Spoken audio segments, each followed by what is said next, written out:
주말에는 뉴스를 봅니다. 챙겨볼 뉴스 많아서 복잡하고 속 시끄러운 당신을 위해 쉽고 명쾌하게 정리해드리겠습니다. 김프로쇼 지금 시작합니다.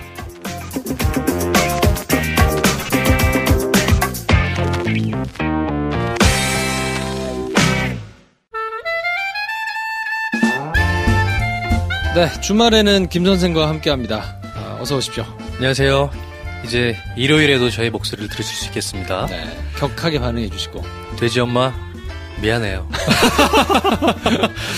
그분은 왜 미안한지도 모를 수 있어요. 저희가 돼지 엄마 자리를 차지했네요. 네. 그치만 신경 쓰지 않으신다는 거. 김 선생의 매력 뿜뿜 시간이에요, 일요일은. 그렇게 규정하지 마. 왜? 컨텐츠가 부실할 수 있어. 김 선생이 이제 나름 얘기해가지고 시사 이슈를 일주일 동안 이제 쭉 지나가는 걸 정리해서 10개 정도 뽑고 그 중에 한 2-3개 정도를 한 3개 정도 저희가 좀 길게 얘기해 볼 거를 정리하면 그걸로 내가 한 주 이렇게 정리할 수 있지 않을까 생각했던 게 이제 토요일 컨셉이라면 그쵸. 일요일은 그런 거 다 떠나서 그냥 한두 가지 이슈를 놓고 얘기를 한번 해보자, 편하게. 좀 자세하게 할 말 다 하는 네. 그런 이슈를 만들어보자. 그 주제가 꼭 굉장히 핫한 모두가 주목하는 뉴스가 아니더라도 한번 얘기를 한번 해보자. 보통 그래서 저희가 김프로랑 기획회의를 할 때 진짜 핫한 시사 이슈를 얘기해야 되지 않나라고 처음 생각했는데 전문성이나 깊이가 약간 자신이 없는 거예요. 네. 최저임금을 얘기한다 그러면 그 분야에 정통한 것도 아니고 그쵸. 그 자료를 조사해서 얘기한다고 해도 결국에는 우리 말고도 딴 사람이 하는 사람한테 많은데. 많죠. 썰전 이런 데서 이제 하는 건데 그분들은 일주일 동안 작가진 붙어가지고 그 많은 자료 해가지고 해서 돈 많이 받으시고 나와서 하는데 우리는 이거 말고도 할 게 많아가지고요. 그러느니 네. 내가 좀 관심 있는 분야를 얘기하면 더 좋지 않겠나 생각이 들어서 그렇죠.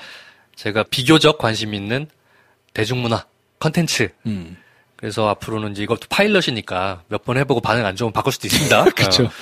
저희 개편의 완성은 한 달 정도 지난 다음에. 한 달이 웬 말이야. 올 하반기 봅니다. 하반기. 네. 진행이 되면서 굳어질 거기 때문에 너무 진영이 짜여졌다가 막 그렇게 하지 마시고 일단 한번 들어주세요. 대중문화를 이렇게 체계적으로 막 각 잡고 얘기하는 데는 마침 없다 보니까 좀 해보자라는 생각이 들었어요. 그래서 예전에 나영석 PD 방송에 대해서 한 1시간 정도 얘기한 적이 있었는데 그런 괴랑 비슷할 수 있다라고 생각하시면 되고 그리고 경우에 따라서는 이슈가 재밌는 게 있어서 그거를 한번 좀 파봐야 되겠다. 그럼 또 바뀔 수 있는 거죠. 그러면 그걸 할 수도 있어요. 그러니까 그렇죠. 하여튼 좀 열어두시고 즐겨주셨으면 좋겠고 이번 주 개편 특집으로 저희가 이벤트를 계속 하고 있는데 세현 수연 아버님이 또 해시태그 해가지고 샵 김프로쇼, 샵 아이스크림 크림 이렇게 해가지고 사진과 함께 좀 남겨주시면 뽑아가지고 20만원짜리 상품권 드리는 이벤트를 하고 있는데 나도 달아야지. 많이 좀 달아주세요. 아무래도 인스타를 저희가 김프로쇼에서 하시는 분들이 그렇게 많진 않아서 모수 자체가 그렇죠. 숫자가 조금 적을 수는 있습니다만 지금 시간이 얼마 안 남았습니다. 지금 다셔야 상품권을 받을 수 있다. 하여튼 많이 달아주세요. 많이 달아주시면 거기서 중에서 뽑아가지고 저희가 보내드리도록 할 테니까요. 아이스크림 크림도 많이 애용해주시고. 네네.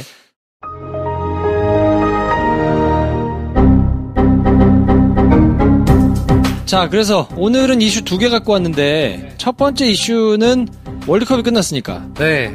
축구 얘기를 해볼 텐데.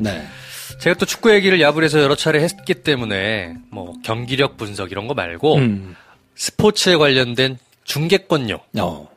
요게 또 나름 재밌는 포인트들이 많아요. 그래서 월드컵 중계권료와 스포츠 이코노미라는 얘기를 좀 해보면 어떨까 하는 생각이 들었습니다. 그렇죠. 일단 정리를 해볼게요. 2018 러시아 월드컵은 끝이 났습니다. 프랑스가 우승을 했고 그리고 결승전에서 크로아티아가 이제 2위를 했습니다. 그래서 결승전은 보셨나요? 결승전 봤어요. 볼만하던가요? 크로아티아 응원했죠. 응원 열심히 했는데 우리 대부분 크로아티아를 응원했겠을 거예요. 잘 하더라. 프랑스가 잘 하더라고요. 그렇죠. 물론 크로아티아가 처지지 않았고 아쉬운 부분도 좀 있었는데 네. 아름다운 경기였다고 생각해 저는. 그렇죠. 야, 크로아티아 잘하더라고. 네. 잘하고 최선을 다하고 네. 아깝기도 한데 그래도 저기가 1등을 못할 팀인데 1등을 한 건 또 아니잖아요. 아니죠. 잘하더라고. 이긴 팀은 이긴 팀 나름대로의 자격을 갖췄고 굉장히 기분 좋게 봤어요. 네, 2위도 2위 나름대로의 품격이 있었습니다. 그럼요. 크로아티아가 끝까지 체력으로 밀리는 느낌은 없었어요. 네, 정말 잘 싸웠잖아요. 오히려 4대2로 졌는데 페널티킥. 그 페널티킥이 좀 약간 그쵸. 네. 그거는 좀 이렇게 흥행 차원에서 좀 안 불어도 되는 거 아닌가. 약간 좀 그것까지 불어야 됐나. 네. 약간 이런 생각. 어쩔 수 없었던 그런 크로아티아 억울한 면이 분명히 있었던 게임인 것 같습니다. 불어도 뭐라고 할 수 없는데 안 불어도 될 만한 굳이. 네, 어쨌건 4대2로 끝났고 나름대로 러시아 월드컵은 역대 월드컵 중에 가장 수익적으로도 그렇고 흥행적으로도 그렇고 잘 치러진 대회였다라고 판단을 하게 됐습니다. 그래서 월드컵이 이렇게 끝이 났는데 제가 보고 싶은 거는 이 돈잔치로서의 월드컵의 면모를 좀 보고 싶어요. 피파가 2014년 브라질 월드컵을 끝내고 발표한 자기네 정산 레포트가 있습니다. 토탈 번 돈이 어느 정도일 것 같으세요? 얼마일까? 월드컵 생각해 본 적이 없네. 생각해 본 적이 없죠. 네. 많이는 벌었을 텐데. 48억 불. 5조 좀 넘는 돈이죠. 5조. 네. 총 매출이 5조 한 3천억 정도예요. 그러니까 매출이 그렇고 자기네들이 쓴 비용이 20 몇억 불 정도 될 거예요. 2조 몇 천억. 남는 돈이 있지 않습니까? 3조 가량이 남습니다. 3조 남는 거예요? 네. 4년에 한 번씩 장사하긴 하지만 괜찮네. 한 번에 3조씩 남아요. 네. 그러니까 이번에도 러시아 월드컵이 그 정도가 아니었다는 거죠. 브라질 월드컵 그 정도였어요. 그러니까 이번 월드컵은 아직 파이낸셜 레포트가 최종적으로 나오진 않았기 때문에 토탈 얼마를 벌었고 얼마 썼는지는 아직 나오진 않았어요. 그런데 예상컨대 이미 브라질 월드컵 상회하는 매출을 보였을 것이다. 6조를 찍었을 것이다. 예상을 다 합니다. 네. 6조? 네. 그러면 그 6조 중에 얼마를 중계권료로 벌을 것이냐. 왜냐면 매출의 절반을 항상 중계권료로 챙기거든요, 피파가. 수익 구조로 보면 그래요. 중계권료가 하프, 나머지가 하프예요. 나머지 중에 제일 큰 거는 스폰서. 공식 스폰서들한테 걷어들이는 비용이 한 전체의 30%. 그리고 경기장 티켓을 팔잖아요. 네. 입장권 수익이 또 어마어마하거든요. 그러겠죠. 입장권 수익이 한 10에서 15%. 기타 부대 비용이 또 얼마 해가지고 그렇게 완성이 됩니다. 이번에 러시아 월드컵 때 아마 중계권료가 전 세계적으로 3조가량이 됐을 것이다. 라고 추정을 해요. 3조. 30억 불. 네. 근데 그 중에서 북미, 유럽, 일본, 이 세 나라가 차지하는 비중이 한 70% 정도예요. 그러니까 북미와 유럽과 일본이, 근데 이번에 중국이 가세했기 때문에 좀 몰라. 중국이 중계권료를 꽤 많이 냈을 거예요. 그렇게 합치면 한 80% 정도는 그 정도가 해결을 하고, 나머지를 전 세계 나머지 나라가 내는 구조입니다. 우리나라는 얼마를 썼을 것이냐. 우리나라는 이번에 방송 3사가 컨소시엄으로 해서 중계권료를 샀거든요. 9,700만 불. 9,700만 불 얼마예요? 우리나라 대략 1,100억 원. 1,100억 원? 네. 그럼 뭐 한 300억씩 냈겠네. 그 정도 내니까. 350억씩 정도 냈을 거예요. 근데 이게 중계권료 협상을 방송 3사가 공의해서 같이 돈을 내는 게 브라질 월드컵 때까지는 그렇게 했는데 남아공 월드컵 때는 남아공 때 SBS가 혼자 했지. SBS가 몰빵해서 샀습니다. 네. 그때 얼마 주고 샀던가요? 모르겠어. 나 관심이 없어가지고. 제가 기억하기로는 대략 6, 700억 줬을 겁니다. 네. 근데 그거 다 광고 못 팔아가지고 손해 났을 거예요. 그때 똔똔했던가 뭐 기억하기로는 뭐 그랬던 것 같아요. 대외적으로는 똔똔이라고 하지만 약간 부족했을 거예요. 혼자로 다 해결할 수가 없어, 그거는. 그렇죠. 그리고 그때 뭐 경기 결과가 또 그렇게 좋았던 건 아니기 때문에. 1,100억 원 정도를 3사가 연합을 해서 샀는데 350억 정도씩 했고 광고 수익도 그거랑 약간 비슷비슷하거나 약간 넘거나 그 정도 매출을 일으켰을 거예요.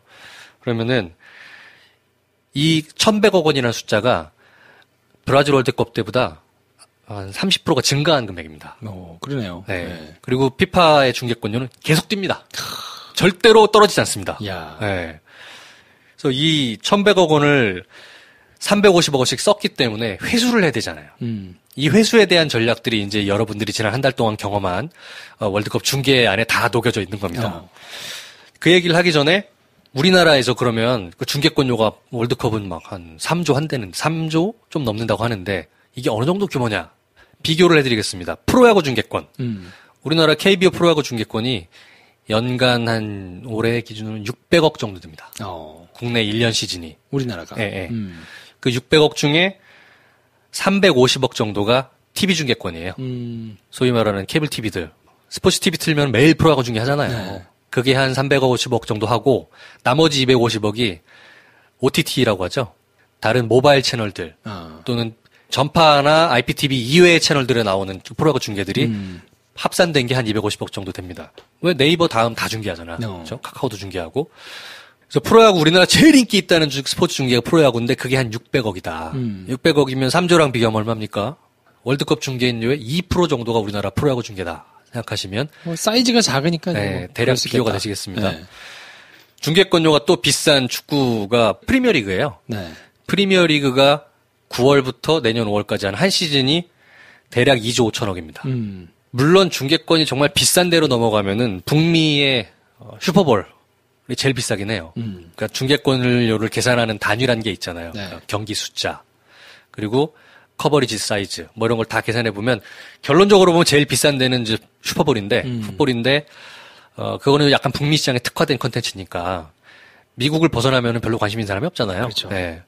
전 세계적으로 월드와이드하게 보는 콘텐츠라고 하면 그래도 축구고 축구가 제일 비싸다. 근데 정점에 있는 것이 어느 정도는 월드컵이다라고 보시면 되겠습니다. 그래서 월드컵이 이렇게 큰 돈을 버는데 그 돈을 다 피파가 먹느냐? 그렇지는 않습니다. 그래요? 네. 그럼 어떻게 돼요? 일단 참가국들한테 배당금이 돌아가요. 나눠줘요? 네. 우승팀이 얼마를 먹느냐? 얼마 먹을 것 같아요? 이번에 보니까 430억? 그쵸. 3,800만 불. 한 430억 정도를 우승팀한테 줍니다. 프랑스는 430억을 먹는 거예요. 우승할 만하지 않아요? 그러네. 네. 괜찮잖아. 준우승팀 2,800만 불. 대략 317억 정도를 줍니다. 그러니까 1,000만 불 차이가 나는 거예요. 1등 3,800만, 2등 2,800만. 참고적으로 말씀드릴게요. 우승팀인 3,800만 불은 2002년도 우리 한일 월드컵 때는 우승팀 얼마를 줬느냐. 그때 브라질이 우승했잖아요. 네. 800만 불 줬습니다. 오, 진짜? 그새 3,000만 불이 뛴 겁니다. 20년 사이에. 네. 절대 떨어지지 않습니다. 그러네. 네. 3등 팀은 2,400만 불. 4등 팀은 2,200만 불. 이렇게 줍니다. 그래서 이 4강 팀한테 주는 상금이 전체 그 상금 배당금의 한 28% 정도죠. 근데 나머지들 5등부터 8등까지 그러니까 8강에 올라왔던 나머지 4팀 각 1,600만 불씩 줍니다. 180억씩 주고 16강에 올라왔던 나머지 8팀 9등에서 16등까지는 1,200만 불 한 130억씩 줍니다. 그러니까 16강만 올라가도 큰 돈 버는 거예요. 그러네. 그럼 우리는 어떻게 돼요? 32강. 본선에 출전한 팀은 800만 불을 줍니다. 한 90억. 그것도 적지 않네요? 적지 않죠. 적지 않네. 적지 않아. 그러니까 800만 불이 20년 전에는 우승팀 상금이었는데 지금은 본선만 나가도 800만 불을 준다. 그리고 출전 준비금이란 게 있어요. 본선에 합류하기로 된 팀들 있잖아. 네. 그러면은 선수들 모아가지고 전지훈련도 하고 뭐 A매치 평가전도 하고 해야 되잖아. 그러네요. 그러라고 150만 불을 줍니다. 그러니까 이것도 적지 않은 돈이에요. 한 17억 정도를 미리 주죠. 그래서 월드컵에 나가기만 해도 한 107억에서 110억 정도를 미리 받고 시작하는 거예요. 100억 정도를 받고 시작하는 거예요. 네. 괜찮은 장사인 겁니다. 그러네. 네. 그래서 이렇게 기를 쓰고 나가는 것도 어느 정도는 있어요. 네. 물론 뭐 영예롭기도 하죠. 선수로서 또 축구팀으로서의 최고의 영예이기도 하니까 나가려는 것도 있지만 사람이 그렇잖아요. 명예만 갖고는 살 수 없어요. 실속이 있어야 돼. 그렇지. 32강에 들기만 해도 대략 100억 이상 돈은 받는다라고 생각하시면 됩니다. 그리고 이게 우리나라 돈으로 100억이기 때문에 한국 가치 기준으로 생각할 수 있는데 우리나라보다 경제 규모가 작은 나라를 생각해 보세요. 굉장히 큰 돈이에요. 그러네. 네. 아프리카 나라. 조그만 나라도 진짜 장난 아니겠다. 어마어마한 돈이에요.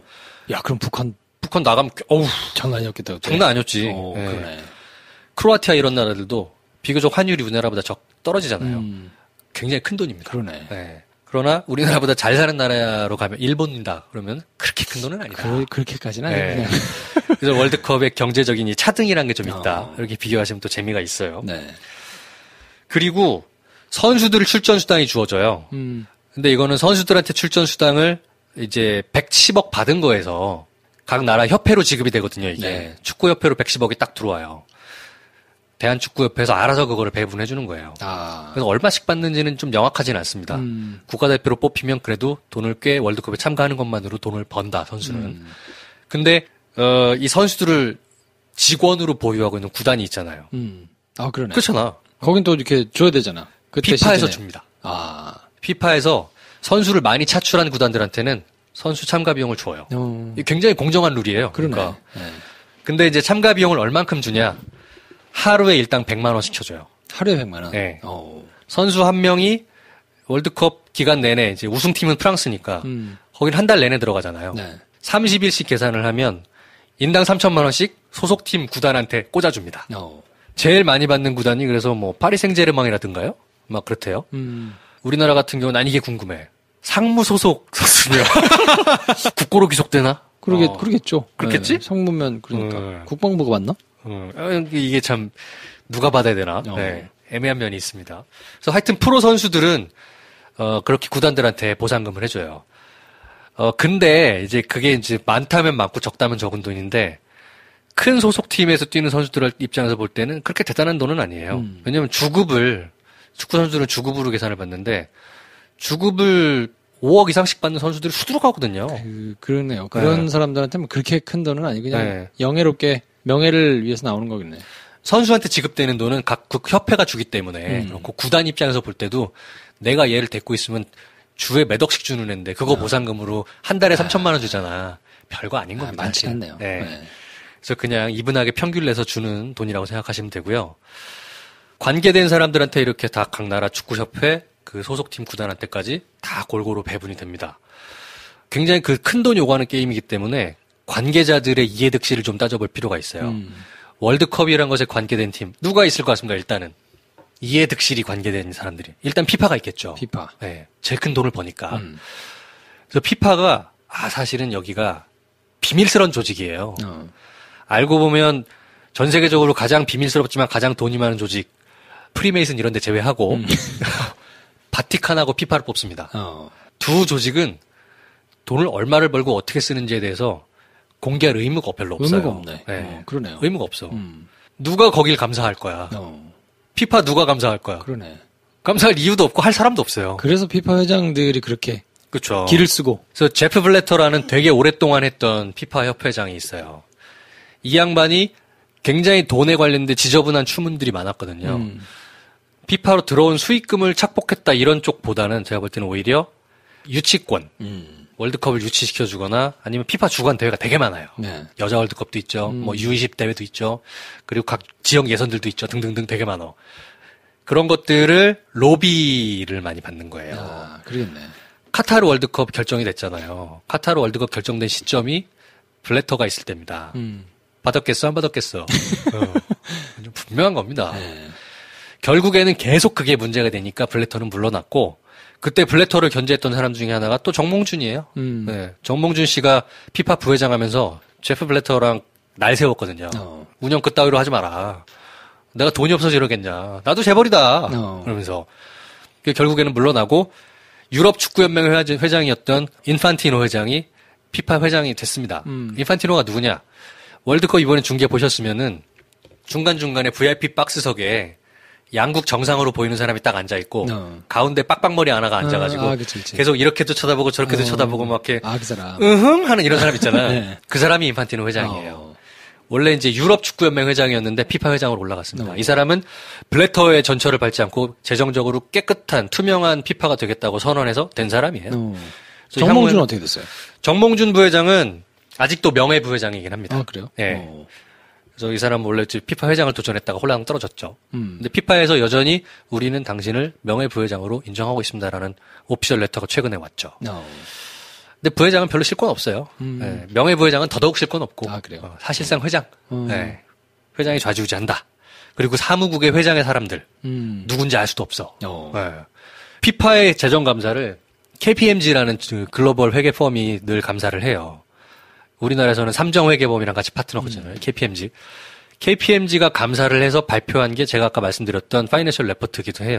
구글 찾아보면 나옵니다. 근데 과연 이게 정확한 숫자일 것이냐? 아닐 수도 있겠네. 누구도 믿지 않습니다.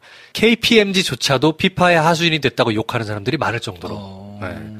근데 피파는 뭐 아무도 못 건드려요. 할 게 뭐야? 뭐. 네. 의무가 없는데. 의무가 없어. 실제로 얼마를 벌었는지 알 수도 없어. 네. 그러니까 알려진 것만 이 정도고. 네. 뭐 쓴 거는 정확히 나오죠. 예를 들어서 뭐 아까 얘기했던 대로 대회 참가한 사람들 우승국 등을 다 나눠주고 그리고 방송 중계권을 하려면 이제 중계를 해야 되잖아요. 중계에 필요한 프로덕션 비용도 피파가 다 내요. 네. 네. 그런 거 누구한테 떠넘기지 않습니다. 예를 들어 뭐 러시아 방송국이 했느냐? 아니야. 네. 피파가 주재한 그 중계팀이 들어와가 직접 한 거예요. 걔네는 장비도 좋고 좋아요. 그래서 훌륭하죠. 그냥 쏴주는 거를 받아서 저희가 하는 거기 때문에. 네. 네. 그래서 이제 중계권료를 정식으로 낸 나라들이 이렇게 생중계를 했고 근데 최근에 좀 화제가 됐던 것이 북한도 월드컵 중계를 했어요. 이번 월드컵은. 아, 그래요? 네. 그럼 북한이 중계권료를 냈을 것이냐?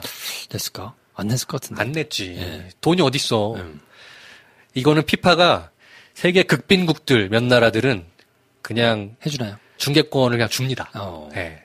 그래서 북한도 그걸 받아가지고 송출해서 틀었어요. 네. 근데 생중계를 했는지는 잘 모르겠고 녹화 중계는 확실히 했어요. 그래서 월드컵은 북한은 돈 안 내고 극빈국의 지위로 중계를 했다. 네. 두 번째로는 각 나라의 축구협회들. 축구협회들이 굉장한 이해득실 당사자입니다. 근데 다른 나라는 모르겠고 우리나라만 볼게요. 우리나라는 대한축구협회가 왜 이렇게 월드컵 본선에 나가려고 기를 쓰느냐.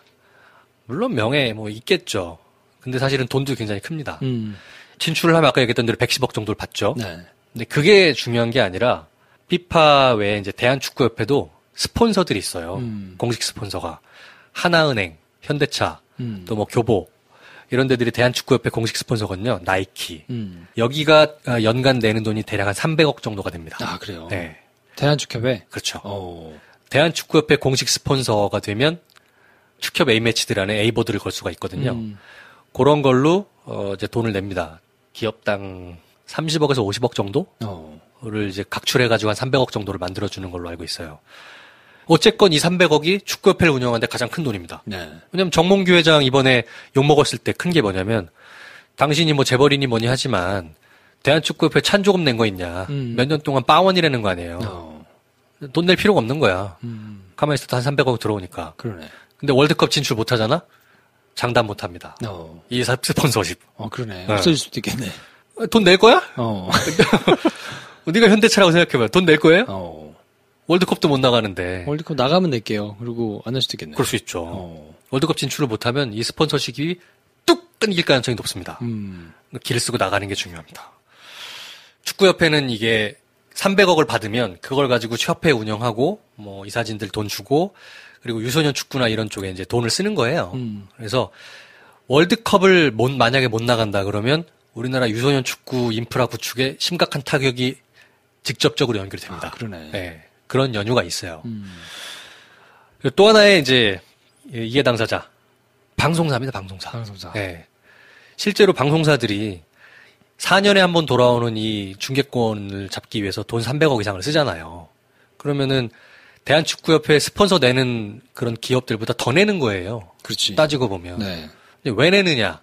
낸 거에 이상을 상회하는 광고 수익을 기대하기 때문에 내는 거잖아요. 방송사들이 독점으로 하면은 700억, 1000억 이상을 수익을 도저히 맞출 수가 없어요. 우리나라 규모를 보면. 그래서 3사가 같이 협상을 하고 주관사가 하나 있을 거예요. 3사가 돌아가면서 주관을 맡아서 피파 중계권료를 에이전시랑 협상을 해서 하는 협상사가 3사일 필요는 없잖아요. 네. 돌아가면서 한 팀이 안 돼. 이번에 SBS가 맡았다든가 MBC가 맡았다. 둘 중에 하나야. 하여튼 KBS는 아닙니다. 이 중계권료 협상을 하는데 이 피파가 장사를 참 잘하는 데예요. 피파랑 다이렉트로 세계 중계권료 협상을 하지 않습니다. 중간에 에이전시를 한 놈 껴요. 네. 그 에이전시가 로컬로 받아가지고 나라들마다 협상을 하는 거예요. 그러니까 협상권료를 더 받을 수 있는 겁니다. 이번에 피파 협상을 누가 했는지 모르겠어요. 막 몇몇 그 거대 기업들 중에 있거든요. CAA11이라는 회사가 있는데 이번에도 그 회사를 했는지는 잘 모르겠는데 그 회사랑 우리나라의 그 3사 중에 대표사 하나가 딱 맞다이를 해서 중계권 협상을 하는 거예요. 그러면 이게 아마 작년 가을쯤 협상이 타결됐을 겁니다. 9,700만 불이. 보통 한 1년 전에 이미 협상을 체결해놓고 갔거든요. 그랬을 때 에이전시랑 협상을 잘하는 것도 기술이에요. 또 하나의 중계권료를 둘러싼 이해 당사자가 누구냐? 포탈이에요. 포탈. 네. 사실은 포탈이 돈이 더 많은데. 네이버 다음 카카오. 얘네들이. 둘보다 지금은 훨씬 더, 광고 수익도 훨씬 크고. 사실 시총을 보면 비교가 안 되잖아요. 네. 네이버는 시총이 2조가 넘거든요. 근데 방송사 시총 그렇게 안 되거든요. 네. 근데도 몸을 사려요. 이번에 월드컵 때 이제 중계를 보실 때 온라인 중계가 없었어요. 그니까요. 이번은 없고 그냥 하이라이트 클립들만 계속 올라오던데. 포털 사이트에서는 생중계를 하지 않았어요. 이게 이제 소비자 패턴에 굉장히 반하는 행동이었습니다. 왜냐하면 월드컵이 시작되기 전에 이번에 월드컵을 뭘로 볼 것이냐, 어떤 매체로 볼 것이냐라고 했을 때 많은 사람들이 모바일로 볼 것이다라고 답을 했어요. 한 40%에 가까운 사람들이. 그렇잖아. 요즘 집에 TV 없는 사람도 많고 네. 모바일로 보는 게 훨씬 익숙한 패턴이 됐잖아요. 모바일로 보겠다고 답한 사람 중에 65%가 네이버 스포츠로 보겠다고 답을 했어요. 근데 중계를 안 하네? 네. 왜 중계를 안 했을 것 같아요? 글쎄, 돈을 아끼려고 그랬을까요? 네이버는 이 스포츠 중계권료를 누구한테 사야 되겠습니까? 방송사한테 살 수밖에 없어요. 방송 3사 컨소시엄한테 살 수밖에 없어요. 세게 불렀구나. 근데 방송 3사 컨소시엄은 자기들이 사온 금액이 있으니까 이거를 네이버나 다음 카카오에 세게 팔아야 되는 거예요. 얼마가 지금 딜이 왔다가 했더니 사실 추측밖에는 못해요. 결국에는 결렬됐어요. 결렬돼서 중계를 안 한 겁니다. 그리고 네이버가 보통 마도를 서고 다음이 중간에 네이버를 따라와요. 둘이 서로 경쟁하지 않아요. 네. 예전에는 좀 경쟁했던 시절도 있었어요. 그래서 2006년 독일 월드컵 같은 경우는 다음에서 온라인 중계권료를 따로 샀었어요. 네. 근데 그게 수지가 안 맞는 날을 경험한 거지. 네. 그래서 네이버가 얼마 이상 지급을 한다 그러면 예를 들어 네이버가 100을 낸다. 그러면 다음 카카오는 통상 한 반값 정도로 따오는 금액이 됐었을 겁니다. 추측입니다. 어디서 확인된 건 아니에요. 1,100억을 주고 샀잖아. 대략 한 200억에서 250억 정도는 포탈에서 회수를 하고 싶었을 거예요. 방송사들은. 그래서 150억 그리고 다음 70억 뭐 이 정도를 부르지 않았을까 예상은 합니다. 근데 결렬됐어요. 왜냐면 지금 위기의식이 굉장하기 때문에 단순히 돈을 버는 것 이상으로 행동 패턴이 모바일로 다 가잖아요. 그러니까 속도를 막을 수는 없겠으나 이거를 급속하게 옮겨가는 거만은 막자라고 해서 일부러 세게 부른 면도 없지 않을 거예요, 아마. 뭐 그럴 수도 있죠. 왜냐면 플랫폼 자체가 옮겨가는 거에 대한 공포가 굉장히 크거든요. 지상파들은. 그럼 사내에서 그 두 가지 입장이 갈릴 거예요. 방송사 내에서는 스포츠국 돈을 주고 사온 데서는 어쨌건 수지를 맞춰야 돼. 그게 지상과제일 겁니다. 그렇죠. 네. 그러나 시청률 관리하는 쪽에서는 포탈한테 주지 말자. 서로 부딪혔을지도 모른다는 생각이 듭니다. 그래서 아마 세게 불러서 뭐 결렬되고 뭐 그러지 않았을까 싶은데. 네. 그래서 이제 포탈들이 주관하는 서비스에서는 생중계는 볼 수 없었고 그냥 하이라이트만, 그냥 하이라이트 클립당 얼마씩 공급하는 계약만 체결했던 걸로 보여요. 그래서 방송국들은 굉장히 큰 이해 당사자이기 때문에 월드컵 생중계 관련된 구조는 미리 만들어서 팔아요. 똑같은 광고만 계속 롤링된다는 걸 볼 수 있을 거예요. 그렇죠. 네, 중간 광고. 뭐 기억나는 거 있어요? 뭐가 있지? 저는 저게 기억나요. 땡큐, LG G7, BTS 나와가지고 계속 보여주는 거. 아, 그렇지. 네. 그리고 어디서 월드컵 볼 거예요? 현대차. 네, 현대차. 뭐 여진 친구 지금 뭐 우리 집에서 보고 싶은 뭐 군인 나오는. 현대차는 어차피 메인 스폰서기 때문에 축구가 중요해요.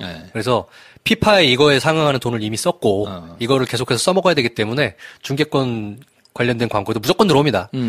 한 달이 지속됐는데 한 초반에 한 2주 정도는 방금 말했던 어디서 볼 거예요? 나오잖아요. 그 뒤부터는 다른 광고로 바뀌었어요. 왜 그 같아요? 한국 팀이 떨어졌으니까 어디 가서 봐. 집에서 보지. 아, 그러네. 외부에서 볼 일이 없는 거예요. 버전을 여러 개를 만들었겠네요. 그 뒤부터는 앤트맨 앤 와스프에 들어간 벨로스터 광고가 계속 나오고 있습니다. 그렇지. 그리고 하나은행 광고. 하나은행은 대한축구협회 메인 스폰서입니다. 그러니까 들어왔어요. 뭐 그런 몇몇 광고들이 소수의 한 10개 이내의 광고들이 계속 하프타임 내내 돌아갔던 거를 기억하시면 맞을 겁니다. 그리고 이게 시청률에 연동해서 계속 그 중계권료가 방송 단가가 등락이 있어요. 그러니까 방송국 입장에서는 시청률을 잡는 게 무지 중요합니다. 그래서 해설위원들의 그렇게 스타 마케팅을 하는 거죠. 네. 3사 해설위원들이 지금 SBS 박지성, KBS 이영표, MBC 안정환 이렇게 돼 있잖아요. 중계권이 이제 초반에는 KBS가 우세했었어요. 네. 근데 월드컵 전체를 통틀었을 때는 MBC가 1등을 했다고 합니다. 아, 그래요? 예. 시청률로? 예. SBS가 3등. SBS가 조금 약한 느낌이었죠. 네. 네. 박지성, 배성재 콤비가 재미가 없었다는 중론. 모범생 느낌이야. 네. 네. 그래서 MBC가 결론적으로는 이제 시청률 승자가 됐고요.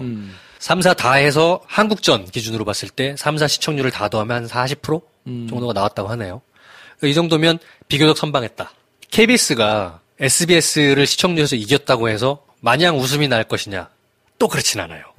왜냐하면 2049, 20세에서 49세까지 그 연령대의 시청률이 또 중요해요. 왜냐하면 소비력이 있거든요. 근데 KBS는 50대 이상 시청자들이 많아요. 집계상. 그러니까 구매력 있는 소비자들이 애청하는 채널은 아니었던 거예요. 그거는 약간 MBC, SBS를 못 따라갔다. 네. 네. 이영표 해설을 나이 드신 분들이 많이 보더라고. 나 나이 먹었나? 네. 당신은 꼰대. 네. 안정적인 해설을 말하는 사람들이 많거든요. 근데 2049 세대는 축구에 대해서 안정적인 해설보다는 어록, 소위 말하는. 그치. 어록이 남는 재밌는 축구를 보고 싶거든요. MBC가 잘하더라고요. 그런 면으로 보면 안정환의 입담이 결국에는 이번 월드컵은 하드캐리 했다. 네. 몇몇 개 기억이 나잖아요. 뭐 예를 들어서 욕 먹기 전에 잘하지. 독일전에서. 어느 경기였던가요? 하여튼 굉장히 재미없게 하는 게임 보고 그러면 바로 돌려야 된다. 뭐 이런 얘기하고 기억에 남는 몇몇 어록들이 있습니다. 그래서 MBC가 최종적인 승자가 됐고 그로 인해 광고도 수익이 MBC가 가장 높았을 것이다. 네, MBC가 가장 웃고 있을 것이다. 그래서 중개권료 에이전시가 아까 얘기했던 대로 존재를 합니다. 그래서 피파랑 직거래를 하느냐 그렇지 않고 로컬별로 또 어떤 컨디션별로 에이전시한테 리세일을 권한을 허락을 하죠. 우리나라에는 유명한 회사가 아이비스포츠라는 데가 있고 에이클라라는 데가 있어요. 둘 다 저를 굉장히 미워했던 회사인데 에이클라라는 회사가 100% 지분을 가지고 있는 채널이 있어요. 스포티비. 스포티비가 에이클라가 가지고 있는 채널들입니다. 아, 그래요? 그래서 에이클라가 유럽 축구에서 월드컵 유럽 예선을 독점권으로 따왔었어요. 그래서 스포티비에서 유럽 월드컵 예선 경기를 주구장창 보내줬습니다. 네. 하지만 이번에는 스포티비에서는 월드컵 중계 1도 내보내지 못했습니다. 네, 중계권료를 사지 못했으니까. 그래서 예상하는 게 이번 월드컵 중계권 판매는 국내 로컬 아이비나 에이클라 같은 회사가 아니라 로컬 전체 아시아를 전체로 총괄하는 회사를 하나 마도로 내세웠겠구나라는 짐작을 하게 돼요. 여기까지가 이제 쭉 흘러왔던 흐름이고 뭐 알겠는데 돈 잘 친 거 알겠는데 그 우리랑 무슨 상관이냐? 그치. 청취자 입장에서는 시청자 입장에서는 아까 했던 게 방송사들의 스포츠 패널들 해설자들을 내세우는 그 전쟁들 이 부분이 우리랑 관계가 굉장히 있다. 재밌는 축구 해설을 예전보다 볼 수 있는 배경이 됐다. 네. 정말 예전에는 축구 해설위원 자체를 그렇게 막 스타로 하지 않았어요. 네, 마케팅을 하지 않았죠. 그렇죠. 남아공 월드컵 때부터 아마 좀 불이 붙었던 것 같아요. 2006년 독일 월드컵 때도 약간 그랬고 그때 차붐을 누가 데리고 가느냐. 그렇죠. 이게 좀 컸었죠. 네. SBS로 데려왔잖아요. 그 전에 MBC 해설위원이었거든요. MBC에서 2002년에 대박을 치고 그렇죠. 네. 그 뒤로는 사실 그렇게 뭐 재미를 보지는 못했던 걸로 기억해요. 그때 MBC에서 워낙 대박을 쳤기 때문에 2002년 해설 때 아마 신문선 해설을 데리고 갔어요. 압도적으로 그때 네, 압도적으로 차붐이 이겨버렸거든요. 고재미를 이제 기대하고 SBS가 독일 월드컵 때 차붐과 차두리, 차차부자를 데리고 갔어요. 그렇죠. 잘 안 됐어. 잘 안 됐어요. 네, 잘 안 그 됐습니다. 뒤에는 더 안 됐어요. 네. 그래서 차범근 해설위원은 그때 그 뒤로는 이제 해설은 메인으로 안 하시고 본격적인 2002년 세대들이 등장한 게 2014 브라질 월드컵 때부터죠. 그렇죠. 네. 그리고 이번 월드컵까지 왔습니다. 그때 야심차게 차붐과 배성재를 해가지고 그렇죠. 첫 경기 개막전 때 비등비등하게 찍고 그 다음부터는 다 떨어졌거든요. 쭉 하락. 그때 안정환의 등장이었어요. 네, 분위기 안 좋았어요. 분위기 안 좋았어. 광고 안 팔리니까. 현지에서 분위기 안 좋았어요. 경기 한 번씩만 하고 나면 분위기 안 좋았어. 우리가 보는 입장에서 볼 때 또 하나의 관건이 뭐냐면 중계 시간입니다. 중계 시간이 왜 중요하냐? 돈을 많이 낸 나라에서 잘 볼 수 있는 시간에 틀어야 될 거 아닙니까? 그래서 이번에 이제 월드컵이 16강 8강에서 메인 시간대가 11시 새벽 3시예요. 11시면은 유럽 시간은 오후 2시에서 4시 사이입니다. 3시는 오후 6시에서 8시 사이. 프라임 타임인 거죠. 네. 그 시간대에 축구 중계를 유럽에 내보내야 된다라는 지상 과제가 있던 거예요. 그러니까 아시아는 새벽에 보고 앉아 있죠. 네. 그런가 하면 북미가 의외로 돈을 많이 쓰거든요. 미국, 캐나다에서 돈을 많이 씁니다. 그 나라 사람들이 무슨 축구를 보겠냐? 그렇지 않아요. 이 북미권에서 거의 1조 가까운 돈을 중계권료로 쓸 거예요. 근데 그거를 상회하는 매출을 올립니다. 야. 북미는. 왜냐면 북미는 스포츠 광고 시장이 굉장히 성숙한 시장이거든요. 야. 이 정도 사이즈의 스포츠 이벤트를 갖고 오면 이 정도 규모의 광고가 붙는다는 게 시장의 룰이 딱 있어요. 야. 그러니까 1조 정도 썼다 그러면 얘는 거의 한 2조 5천억 정도는 광고 매출을 올렸을 겁니다. 그러니까 북미 시장도 중요해. 북미 같은 경우에는 오전 11시가 됩니다. 네. 그러니까 볼만한 시간이잖아요. 볼만하네요. 새벽 3시, 우리 시작은 새벽 3시가 오후 2시. 네. 볼만한 시간인 겁니다. 나쁘지 않네. 네. 그러니까 유럽과 북미를 타겟으로 한 경기 시간 배치였다.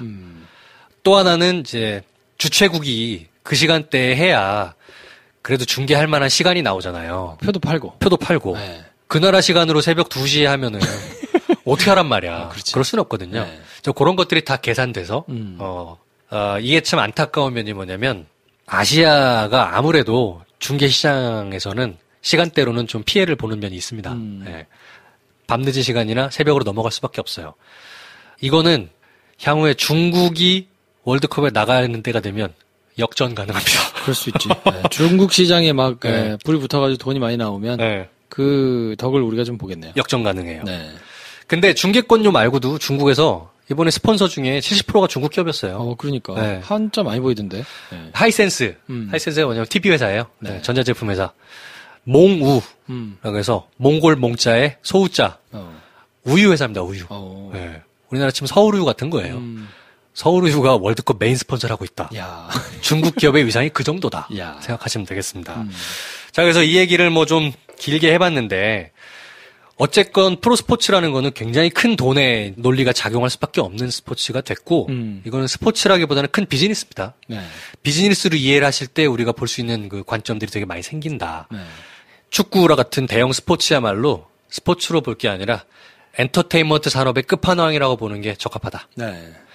영화, 음악, 뭐 TV 드라마 이런 것들 다 엔터테인먼트로 보잖아요. 축구 같은 경우는 저게 스포츠지 엔터테인먼트 캐스라고 하지만 사실은 엔터테인먼트 산업의 모든 속성을 가지고 있으면서도 가장 돈을 많이 버는 산업이다.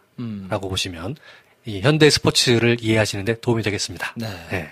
이렇게 아무튼 월드컵을 네. 정리를 해봤고요. 네. 많이 준비했네. 여기까지는.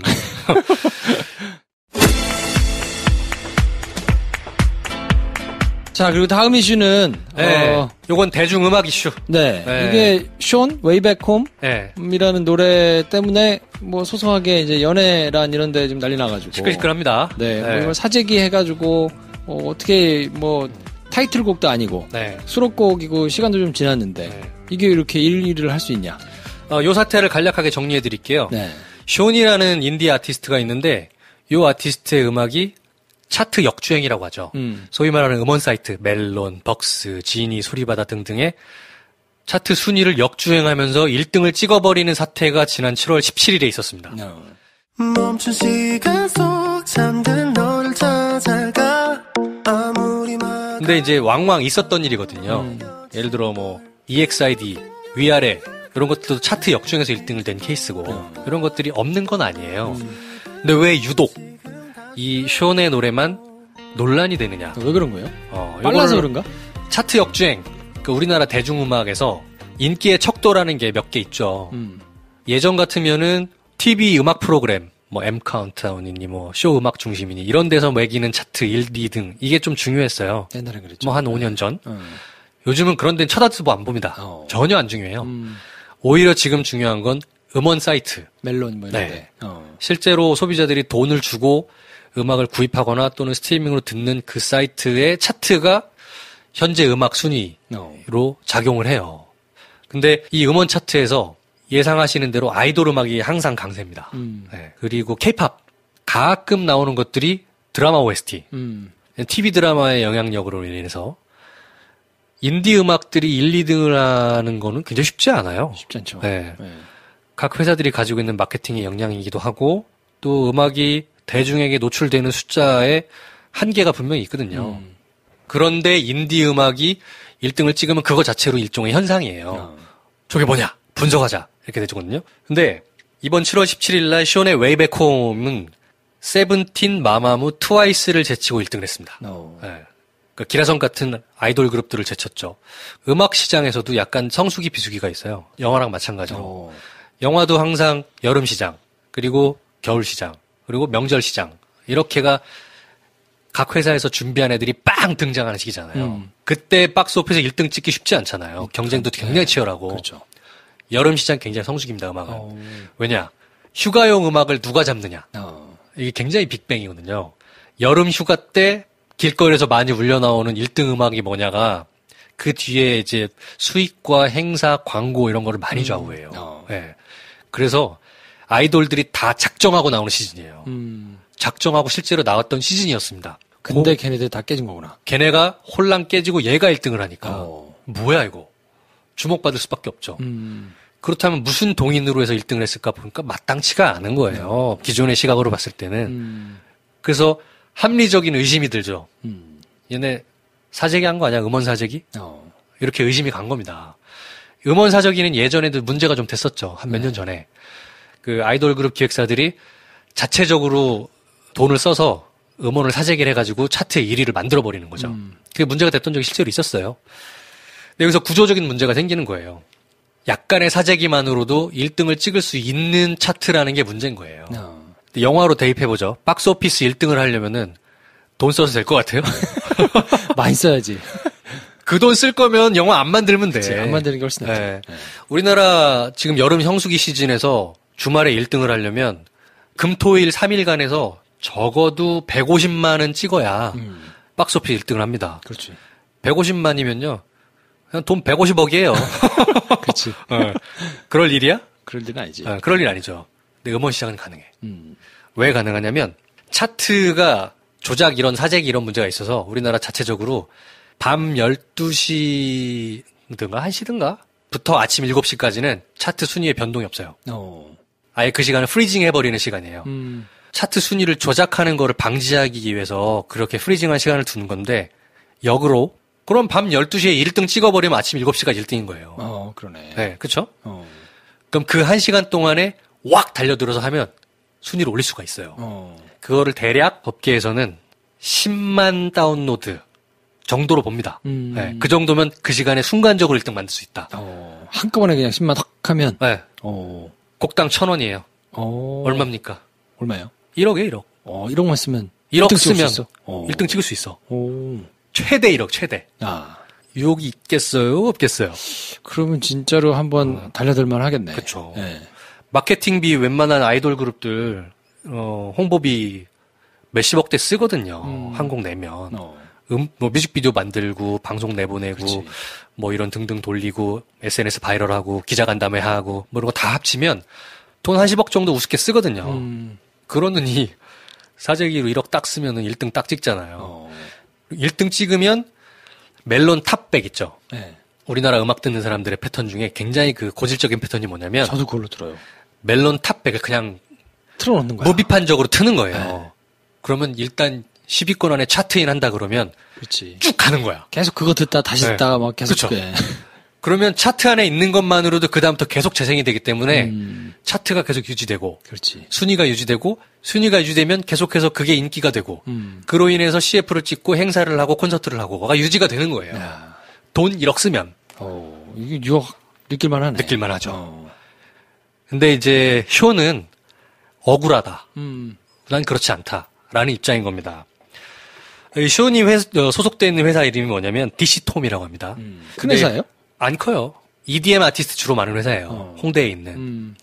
근데 쇼는 원래 독립된 아티스트이기도 하지만 칵스라는 멤버의 일원이기도 해요. 칵스는 락밴드예요.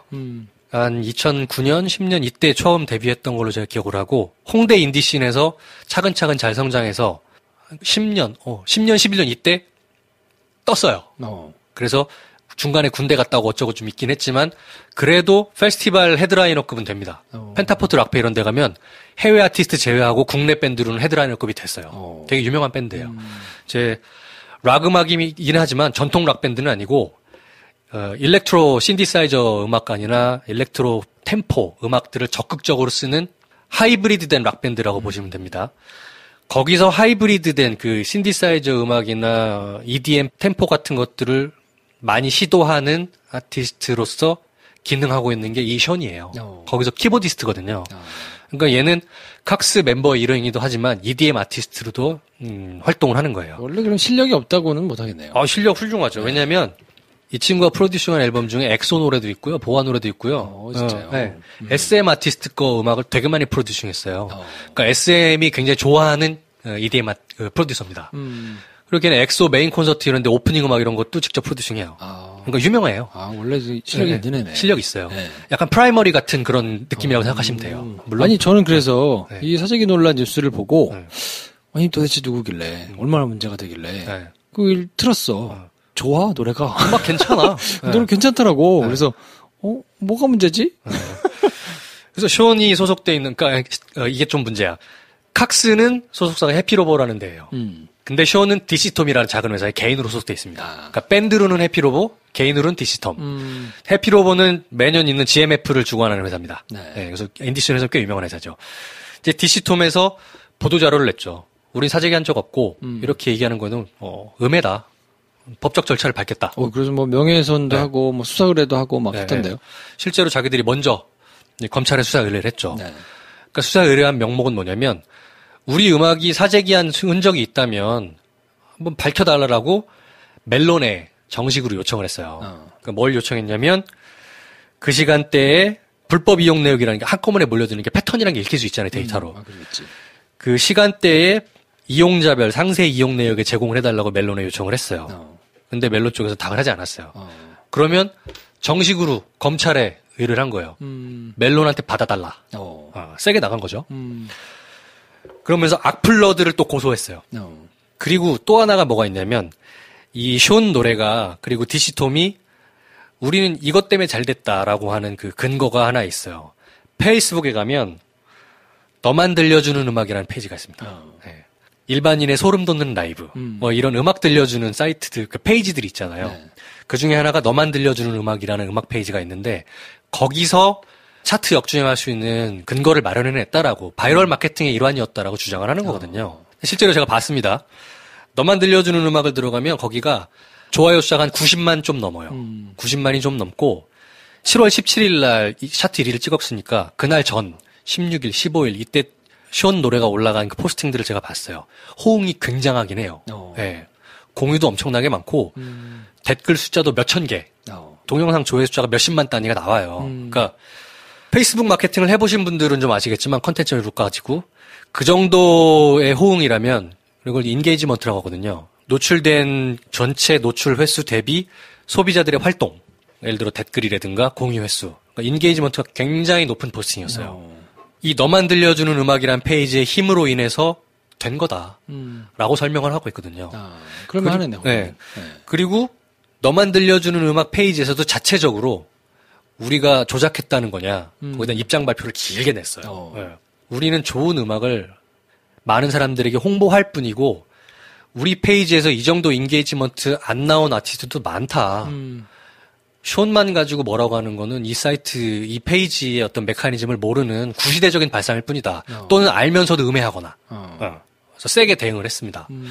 근거가 있네요, 그러면. 네.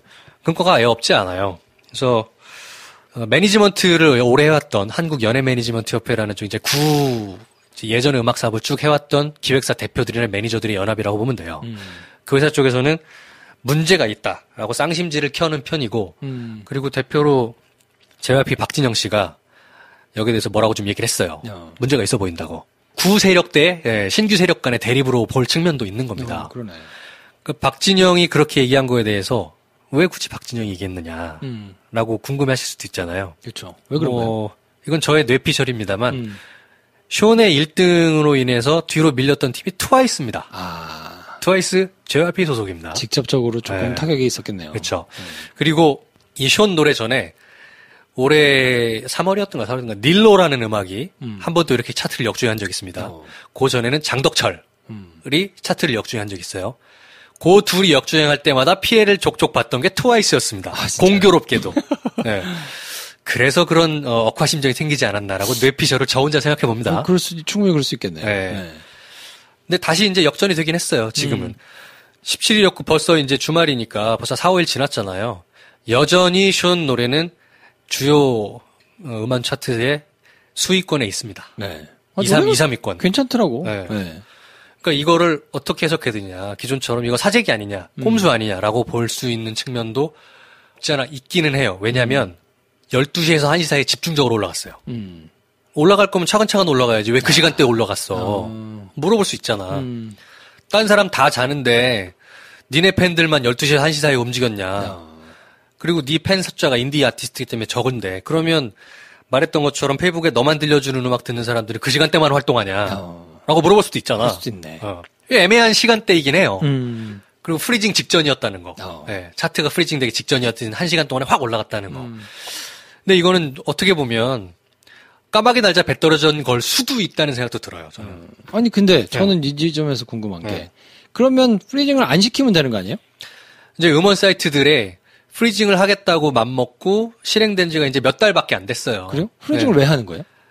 그 시간 동안에 새벽에 많이 작전을 거니까 이거 프리징 자체도 작전을 막기 위한 활동이었던 거예요. 듣는 사람이 적은 시간에 네. 상대적으로 적은 시간에 돈 써가지고 그때 네. 쫙 올려놓으면 되니까. 왜냐하면 과거에 새벽에 작전을 쫙 해가지고 1위로 올려놓은 다음에 아침에 사람들이 출근할 때 들을 때 1위가 돼 있는 거예요. 그렇게 효과를 봤거든요. 그러니까 그거를 아예 못하게 네. 1시부터 뭐 이렇게는 쭉 막아놓고. 네.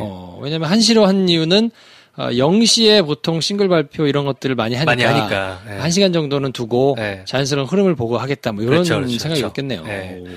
그러니까 음원 사이트들이 이젠 본격적으로 예전부터 나왔던 얘기지만 차트를 없애라 이런 공격을 받는 거예요.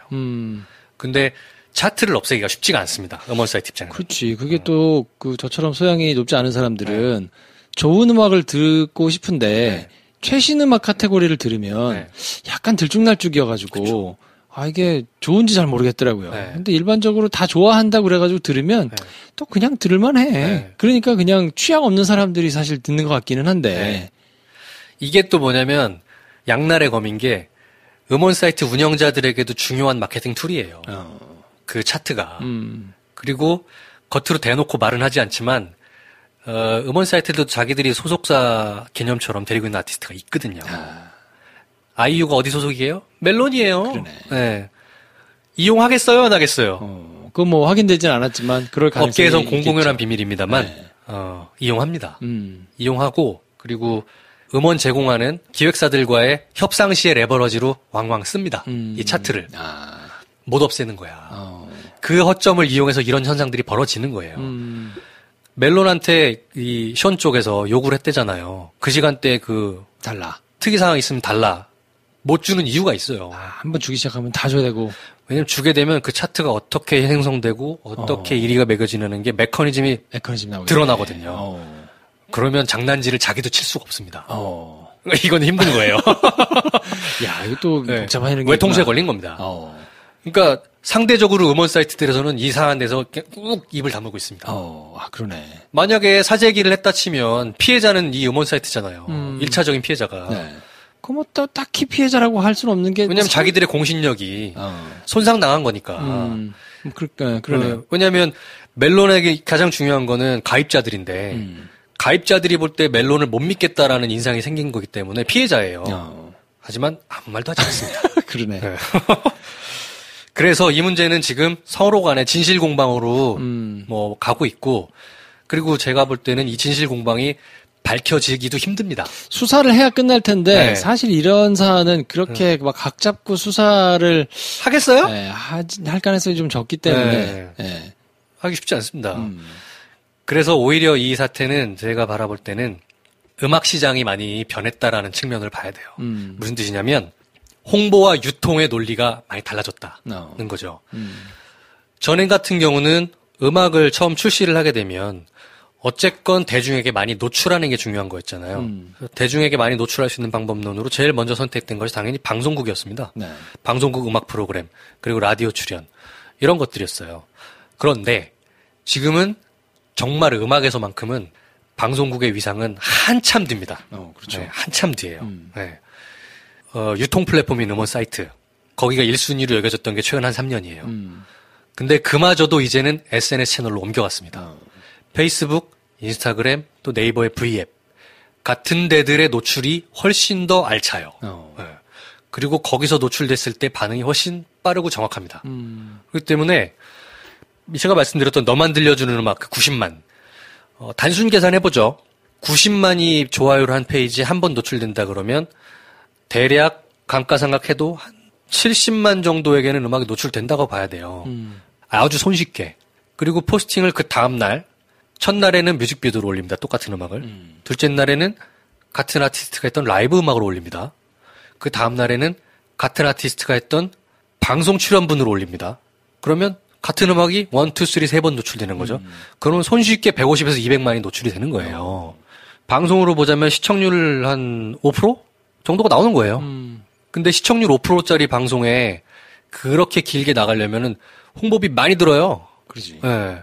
그 돈 들진 않거든요. 네. 가성비가 좋네요. 가성비도 훌륭하고 또 하나 중요한 게 뭐냐. 방송에서 들은 사람들은 방송을 본 사람들은 저 사람들 좋네라고 1차 소비라고 끝나지만 SNS에 노출될 경우에는 공유란 기능이 있습니다. 1차로 70만 명에게 노출됐지만 공유 횟수가 20만 번이 나왔다 그러면 이거는 곱하기 20이 아닌 거예요. 왜냐하면 그 20만 명이 각자의 채널을 퍼졌을 때 또 다른 사람들이 보기 때문에 약간 재고배 효과가 있어요. 예전의 홍보랑은 비교할 수 없는 방법이 이미 SNS 채널상에 펼쳐진 겁니다. 네. 유튜브로 넘어가잖아? 그럼 더 말할 것도 없어요. BTS가 빌보드 차트 1위를 올해 상반기에 하지 않았습니까? 방탄소년단이.